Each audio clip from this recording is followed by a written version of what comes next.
ফারুক আজম উনি খলিফা হলেন, অর্ধ জাহান, ছোটখাটো না, অর্ধ। মসজিদে আসছে জুমার নামাজ পড়াবে, ফারুক আজম উঠে গেছে মিম্বরে, খুতবা দিবে, সালাম দিতে দেরি একজন মুসল্লি দৌড়াই এসে বললেন, ওমর খুতবা পরে শুনবো, জুব্বার কাপড় কোত্থেকে পাইছেন হিসাব দেন।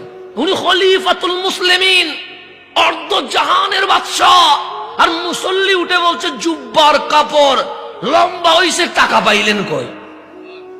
আপনি বাংলাদেশের এমপিরে বলতে পারবেন যে ষাট কোত্থেকে আসছে, গাড়ি কোত্থেকে আসছে বলতে পারবেন? সাথে সাথে মায়ের সুটে রিমান্ডে ঢুকাই ফেলবে। কিন্তু ফারুকে জুব্বা টান দিছে, ৩-৪ জন মুসল্লি দাঁড়াই গেছে, খলিফাতুল মুসলিমিন, তার জুব্বা নিয়ে তুমি হিসাব নিচ্ছ? ফারুক আজম মুসলিম ইজলিসু, সবাই বসে যাও। তার ধন্যবাদ কেন? সে জুব্বার কাপড়ের হিসাব চাইলো, এই হিসাব চাওয়ার মধ্য দিয়ে আমি উমরকে মাওলার কাঠগড়ায় আসামি হিসেবে দাঁড়ানো থেকে বাঁচিয়ে দিয়েছেন। বলছেন তোমার প্রশ্ন সবার সামনে বলো।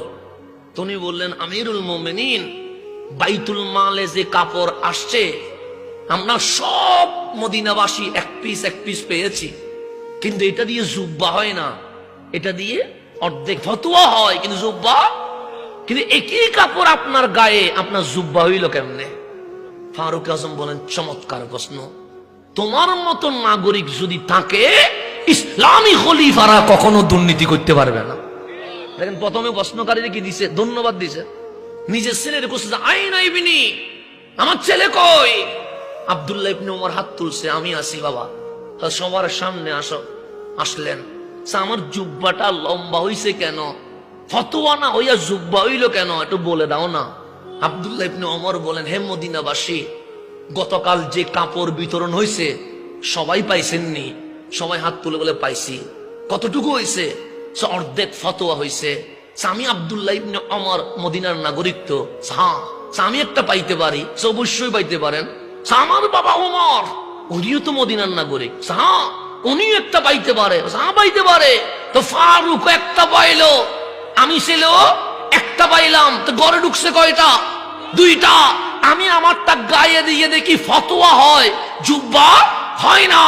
আমার কাপড় আমি নিজের কাছে না রেখে আমার বাবারে বললাম, বাবা আমার কাপড় আপনারে হাদিয়া দিয়ে দিলাম, 2টা মিলে একটা জুব্বা বানাই ফেলেন। দেখেন মসজিদে নববীতে দাঁড়িয়ে কি দিচ্ছে?